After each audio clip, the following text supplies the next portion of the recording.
تو جتنا خون بہا دینا ہوگا، اگر اوسی قتل کر دے گا خزرجی کو تو 3 گنا دینا ہوگا۔ اب آپ سوچئے کہ کس طرح خون کھولتا ہوگا اوسی نوجوانوں کا، اوس کے قبیلے سے تعلق رکھنے والے باہمت حوصلہ مند نوجوان، کہ کیا میری جان کی قیمت اس خزرجی نوجوان کی جان کی قیمت سے 1/3 ہے؟ لیکن ماننا پڑے گا، اگر آپ کو مدینے میں رہنا ماننا پڑے گا۔ آپ کے قبیلے نے، اوس نے طے کر لیا ہے خزرج کے ساتھ۔ اسی میں اب آپ کو نوٹ کرا دوں کہ حضور جب مدینے تشریف لائے ہیں تو آپ نے میثاق مدینہ معین کیا ہے، اس لیے کہ مدینے میں رہنا ہے تو ان 5 قبیلوں کے مابین کچھ نہ کچھ دستوری نکاح طے ہو جانی چاہیے۔ میثاق مدینہ بہت اہم ڈاکومنٹ ہے۔ کس لیے کرنا پڑا؟ اس لیے کہ وہاں 5 قبیلے ہیں، جن میں سے 2 تو وہ ہیں کہ جن کی اکثریت حضور پر ایمان لے آئی ہے، 3 وہ ہیں یہودی کہ جن میں سے کوئی بھی حضور کو ماننے کے لیے اس وقت تک تیار نہیں تھا۔ بہرحال یہ 2 تمدن کی مختلف سٹیجز، صرف قبیلے کا نظام وہ مکے میں، ایک قبیلہ، 5 قبیلوں کے مابین ایک باہمی قرارداد، ایک دستور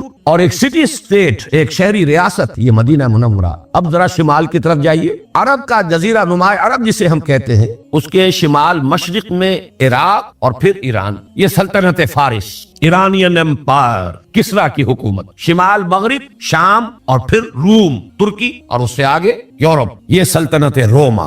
2 سپر پاورز اس دور کی یہ تھی، سلطنت روما اور سلطنت فارس۔ ان دونوں کا نظام کیا تھا؟ اس وقت کے اعتبار سے تمدن کی بلند ترین منزل شہنشاہی نظام ہے، بادشاہ کے محل ہے، ان میں اطلس و کب خواب کے پردے ہیں، مخمل کے گدے ہیں، عیش ہے، فراوانی ہے، آرام ہے، آسائشیں ہیں، پھر جاگیردار ہیں، 20,000 منصبدار، 30,000 منصبدار، ہر جاگیردار اپنے علاقے کا مالک ہے، خون پسینہ کسان کرے گا، لائن شیئر جاگیردار لے جائے گا، اس میں سے اپنے عیش کا سامان کرے گا اور بادشاہ کو بھی خراج پہنچائے گا۔ انسان کا خون چوسا جا رہا ہے، ویمپائرز کہہ لیجئے، وہ خون چوسنے والی چمگادڑیں، نوع انسانی بڑے شکنجے میں آ چکی تھی۔ محنت کرنے والا کندھے پر بیٹھا ہوا کپڑا بن رہا ہے، ٹیکس لے رہا ہے جاگیردار، محنت اس کی ہے، خون پسینہ اس کا ہے، دن رات یہ ایک کر رہا ہے، عیش کر رہا ہے جاگیردار، چاہے وہ کوئی کام کرنے والا ہے، کوئی لوہار ہے، کوئی ترخان ہے، کوئی بڑھئی ہے، کوئی جلاحہ ہے، سب رعیت ہے۔ اور آپ حیران ہوں گے، یورپ میں تو یہ بدترین نظام تھا۔ یورپ میں جاگیرداری جس بدترین شکل میں تھی، پوری دنیا میں آپ کو اس کی مثال نہیں ملے گی۔ یہ ایک ہی نظام تھا پوری دنیا میں۔ مڈل ایجز میں جو یورپ میں نظام رہا ہے، جاگیردار کو یہ اختیار یا اس کا یہ حق تھا، ہر لڑکی، کنواری لڑکی جب تک ایک رات اس کے ہاں بسر نہ کر لے، اس کی شادی نہیں ہو سکتی۔ یہ جابرانہ نظام، اسے پہلے جاگیردار کے ہاں جانا ہوگا، پہلی رات وہاں بسر کرے گی، پھر جس سے شادی ہو رہی ہے اس کے ہاں جائے گی۔ یہ تھا وہ ظالمانہ نظام، بادشاہت اور ملوکیت کا نظام، جس کی چکی میں نوع انسانی سو پس رہی تھی۔ اب کیا ضرورت تھی اس وقت؟ ایسا نظام دیا جائے، ایمینسیپیشن ہو، نوع انسانی کو اس جبر سے، اس استبداد سے، اس ظلم سے، اس سے نجات ملے، یہ ضرورت تھی۔ آپ اخلاقی تعلیم دے رہے ہیں، پہلے ہمیں ظلم سے تو نجات دلوائیے۔ آپ روحانیت کا چرچا کر رہے ہیں، پہلے ہمیں ان خون چوسنے والوں سے تو نجات دلوائیے۔ ہماری ہڈیاں جو ہیں وہ پس رہی ہیں، آپ دین کی، اخلاق کی، روحانیت کی باتیں کر رہے ہیں۔ اچھی طرح سمجھ لیجئے اس بات کو۔ اصل ضرورت کیا تھی؟ ایک عادلانہ نظام زندگی، اس شکنجے سے نوع انسانی کو چھٹکارا دلا۔ لیکن میں ذرا اس پر بعد میں بات کروں گا۔ ابھی اس کے بعد، یہ تو حضور کے زمانے کی بات، آج سے 1400 برس قبل تک تمدن کا ارتقاء یہیں تک پہنچا تھا۔ قبائلی نظام، شہری ریاستیں، عظیم مملکتیں، امپائرز۔ اس کے بعد ابھی 2 اور قدم ہیں جو نوع انسانی نے تمدنی ارتقاء کے اٹھائے ہیں۔ ایک تصور تقریباً 200 سال قبل سے شروع ہوا ہے، a politico socio economic order system. گویا کہ انسان کے لیے ایک ایسے نظام کی ضرورت ہے جس میں ریاست و سیاست، معاشرت اور سماج اور معیشت اور اقتصادیات، یہ ایک وحدت بن جائے۔ یہ لفظ آپ پڑھتے ہوں گے، دی پولیٹیکو سوشو اکنامک سسٹم، اور یہ ایک وحدت ہے۔ یہ اگر کمیونزم کا نظام ہوگا تو پولیٹیکو سوشو اکنامک آرڈر یہ بنے گا، کیپٹلسٹک نظام ہوگا تو پولیٹیکو سوشو اکنامک آرڈر یہ شکل اختیار کرے گا۔ گویا کہ اب معاملہ یہ ہے کہ اس نظام کی گرفت، کانسیپٹ آف اسٹیٹ کے بعد جب ریاست کا تصور آ گیا تو نوع انسانی پر اجتماعیت کی گرفت بہت قوی ہو۔ بادشاہت کے زمانے میں پھر بھی اس کا امکان تھا کہ کوئی شخص جنگلوں میں چلا جائے، اپنے بچوں کو وہاں رکھے، جس طرح چاہے انہیں تعلیم دے، تربیت دے۔ لیکن جو جدید دور آیا، آپ اپنے بچوں کو کہاں لے جائیں گے؟ آپ کو یہی رہنا ہے، آپ کو اپنے بچوں کو انہی تعلیم گاہوں میں داخل کرنا پڑے گا جو اس نظام کے تحت چل رہی ہیں۔ آپ انہیں وہاں داخل کرا کے، you wash your hands off your children. اب آپ کے اختیار میں نہیں رہا تو جو سانچہ وہاں ہے اس سانچے میں بچہ ڈھلے گا. آپ بچے کو کہاں لے جائیں گے؟ گھر میں بند کر دیں گے؟ وہ تو ایک اجتماعی نظام کی گرفت میں آپ کے اختیار میں نہیں رہا کہ آپ اپنے بچے کو جو چاہے تربیت دے دیں, جس طرح چاہے پڑھا لیں, جو ذہن اس کا چاہے بنا لیں, جس سانچے میں چاہے ڈھال لیں. اب تو اجتماعی نظام ہے اور پوری انسانی زندگی اس میں جکڑی گئی. ورنہ اس دور میں خانقاہیں بھی تھی. بادشاہت کا جو ظلم و ستم ہو رہا ہے وہ ہو رہا ہے, وہ کسانوں پر ہے, اہل حرفہ پر ہے, لیکن کوئی خانقاہیں ہیں, وہاں راہب ہیں, وہ اپنے لوگوں کو تربیت دے رہے ہیں, کوئی ان کی روحانی جو ہے ارتفاع کی شکل پیدا کر رہے ہیں. لیکن یہ دور جو آیا ہے تقریباً 200 سال قبل سے, اس میں تو حیات انسانی ایسی شکنجے میں آئی ہے کہ زندگی کا کوئی گوشہ اس کی گرفت سے فارغ نہیں. انسان اس کے اندر جکڑا گیا. اور اب اس کے بعد اگلا قدم ہے, اب سے کچھ دن پہلے تک اس کا امکان تھا کہ آپ اپنے ہاں جو چاہے نظام بنا لیں. ضروری نہیں ہے کہ جو نظام امریکہ میں ہے وہی آپ اختیار کریں, اس لیے کہ دنیا ابھی یونی پولر نہیں تھی, بائی پولر تو تھی. کم سے کم چھوٹے ملکوں کو کچھ سہارا مل جاتا تھا. اگر ایک سپر پاور دھمکاتی تھی تو دوسرے کی طرف سے کچھ نہ کچھ آسرا, کچھ سپورٹ, کسی درجے میں کوئی اس کی حوصلہ افزائی. لیکن آج کا انسان جہاں پہنچ چکا ہے, اب یہ ورلڈ آرڈر, گویا کہ اب یہ ممکن نہیں ہے کہ دنیا کے کسی ایک حصے میں کوئی ایک نظام ہو, دوسرے میں کوئی دوسرا نظام ہو. آپ اپنی مرضی سے کوئی نظام میں تبدیلی کر لیں. اب تو شکنجے میں آ چکا ہے پورا کرۂ ارضی ورلڈ آرڈر. گویا کہ اب اگر وہ ورلڈ آرڈر ظالمانہ ہوگا, استحصالی ہوگا, استبدادی ہوگا, تو ایک فرد نوع بشر بھی اس کے شکنجے سے بچ نہیں سکے گا. یہ ہے اس مسئلے کی گمبھیرتا, اس کی ہمگیریت, اس کی اہمیت. اس کو سمجھیے کہ اس دور میں انسان کو جس قدر شدید ضرورت ہے کہ وہ social order, politico socio economic system, it should be based on justice, fair play, equality, human fraternity. اگر ان اصولوں کے اوپر کوئی اجتماعی نظام قائم نہیں کیا جا سکا, اور ظلم چاہے وہ ڈسکریمنیشن کی شکل میں ہو, چاہے وہ سیاسی استبداد اور جبر کی صورت میں, ریپریشن, چاہے وہ معاشی استحصال کی شکل میں ہو, جسے آپ ایکسپلائٹیشن کہتے ہیں. یہ تین مختلف میدان جو ہے, پولیٹیکو سوشل اکنامک سسٹم, ان میں ہوتا کیا ہے؟ یا سوشل لیول پر ڈسکریمنیشن ہے, یہ برہمن ہے, یہ تو پیدائشی اونچا ہے, یہ شودر ہے, یہ تو پیدائشی نیچا ہے. یہ کتنی ہی کوشش کر لے, کتنا ہی علم حاصل کر لے, کتنا ہی اپنے اخلاق کو سنوار لے, تو شودر ہی رہے گا. بیریئرز ہیں, امپیسیبل بیریئرز, ان کو کراس نہیں کر سکتا. یہ تو بہرحال افرو امریکن ہے.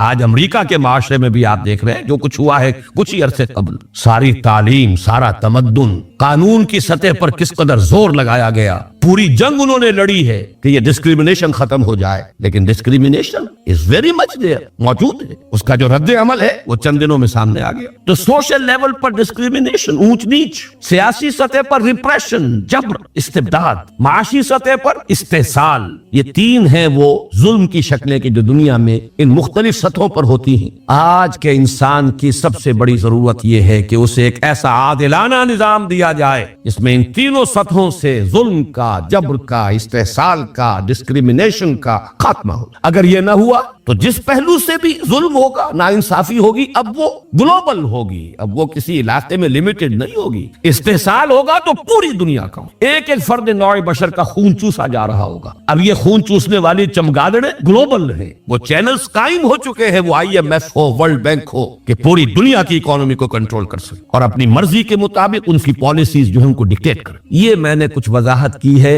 آج کے دور میں, موجودہ حالات میں, آج کے انسان کی شدید ترین ضرورت کیا ہے؟ اس پس منظر میں آپ سے عرض کرتا ہوں, ابھی حال ہی میں علامہ اقبال کے فرزند ڈاکٹر جاوید اقبال صاحب سے ایک ملاقات ہوئی. انہوں نے کچھ سفر کیے ہیں. یہ جو مسلمان ریاستیں جو ہیں وسطی ایشیا کی جو آزاد ہوئی ہیں, وہ کہتے ہیں کہ جہاں میں گیا, چاہے وہ قازقستان ہو اور چاہے وہ ازبکستان ہو, تاجکستان ہو, جہاں گیا, لوگوں نے کہا ہمیں ایک ماڈل کی ضرورت ہے, ہمیں ایک نمونہ چاہیے, عادلانہ نظام. اسلام کیا دیتا ہے ہمیں؟ اسلام کے پاس کوئی نظام ہے انسان کی اس سب سے اہم ضرورت کا وہ کیٹر کر سکتا ہے اسلام؟ اب وہ تو ظاہر بات ہے کہ اسلام سے بہت دور جا چکے ہیں. ان کا تو لطیفہ آپ نے سنا ہوگا جو لیاقت بلوچ صاحب کے ساتھ ہوا ہے. کسی ریاست کے صدر صاحب جو ہے, جب ان سے کہا گیا ہمیں نماز پڑھنی ہے, تو اس نے کہا نماز کیا ہوتی؟ اسے کوئی اشاروں سے سمجھایا گیا کہ اس طرح ہم کرتے ہیں, کھڑے ہوتے ہیں پھر جھکتے ہیں. تو اچھا, اٹس ہولی جمناسٹکس, یہ نماز. وہ قوم تو نام کے مسلمان ہے, کس درجے دور جا چکے ہیں.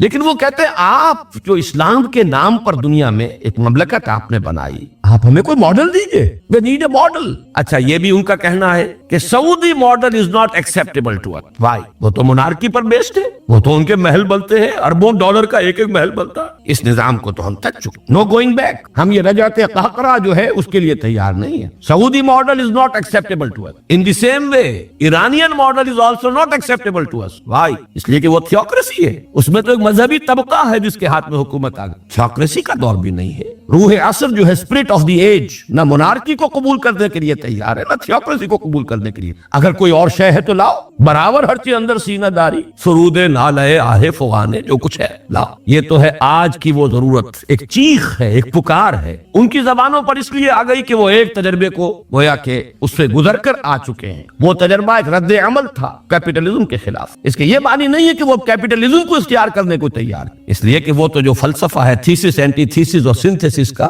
اس کی روح سے بھی واپس جانے کا تو کوئی سوال نہیں ہے. تمدنی ارتقائی ہوگا, اس سے کسی بہتر شکل کی طرف انسان جائے گا. واپس جو ہے ادھر تو اس تمدن کے ارتقاء کے سفر کا یہ رخ ہو ہی نہیں سکتا. اب اسی ضمن میں یاد دلاتا ہوں, یہی بات تھی جو علامہ اقبال نے کہی تھی 1930 میں خطبہ الہ آباد میں. 1930 تک اگر اپنے ذہن کو لے جائیے, اب یہ 62 برس قبل کی بات ہے, میری پیدائش سے بھی 2 سال قبل. اس وقت تک ابھی پاکستان کا تو کوئی سوال ہی نہیں کہ کسی کی زبان پر لفظ آیا ہو. خود قائد اعظم جو ہے وہ ابھی 14 نکات تک پہنچے تھے, 14 پوائنٹس, اس سے آگے نہیں. کوئی علیحدہ مملکت کا تصور ابھی کہیں نہیں تھا. علامہ اقبال نے بھی پروپوز نہیں کیا تھا, تجویز نہیں دی تھی, ورنہ تو سیدھی بات ہے یا تو ریزولوشن ہو جاتا 1930 میں جو 47 میں جا کر ہوا 10 برس بعد, یا پھر یہ کہ پروپوزل ریجیکٹ ہوتی. پروپوزل نہیں تھی. انہوں نے یہ صرف پیشین گوئی کی تھی کہ میں محسوس کرتا ہوں کہ یہ ڈیسٹنی ہے, یہ تقدیر ہے, ایسا ہو کر رہے گا کہ ہندوستان کے شمال مغربی علاقے میں ایک آزاد مسلمان ریاست قائم ہوگی. یہ پیشین گوئی تھی, پروفیسی تھی, it was not a proposal. لیکن اگلا جملہ ہے اصل میں جس کے لیے میں نے یہ حوالہ دیا, اگر ایسا ہو گیا تو ہمیں ایک موقع مل جائے گا کہ اسلام کی اصل تعلیمات پر جو پردے دور ملوکیت میں پڑ گئے تھے, اسلام کی اصل تعلیمات تو دور خلافت راشدہ کی تھی. اسلام کا آئیڈیل نظام تو وہ تھا کہ دور فاروقی میں سفیر آیا ہے ایران کا, اس نے پوچھا اینا ملککم, تمہارا بادشاہ کہاں؟ اسے جواب ملا لیس لنا ملکن بل لنا امیرن, ہمارا کوئی بادشاہ نہیں ہے, ہمارا تو ایک امیر ہے, امیر المومنین ہے ہمارا. بھئی وہ کہاں ہے؟ کوئی محل نظر نہیں آ رہا ہے چھوٹی سی بستی کے اندر. وہ ہمارے فاروق رہتا کہاں ہے جس کے نام سے تھرا رہے ہیں شہنشاہوں کے ایوان, لرزہ طاری ہے جس کے نام سے, رہتا کہاں؟ بتایا گیا کہ بیت المال کے کچھ اونٹ گم ہو گئے تھے, ہمارا وہ خلیفہ ان کو تلاش کرنے باہر گیا ہوا. وہ کسی کو ساتھ لے کر گیا ہوگا کہ پہچان تو سکے. تو دیکھا کہ تھک گئے تھے حضرت عمر فاروق, صبح سے تلاش میں تھے, اونٹ نہیں ملے, تھک گئے, دھوپ تیز ہو گئی, تو ایک جھاڑی کے ذرا سائے میں استراحت فرما رہے ہیں اپنا کوڑا اپنے سر کے نیچے رکھ کر. اس نے وہاں کھڑے ہو کر کہا اے عمر,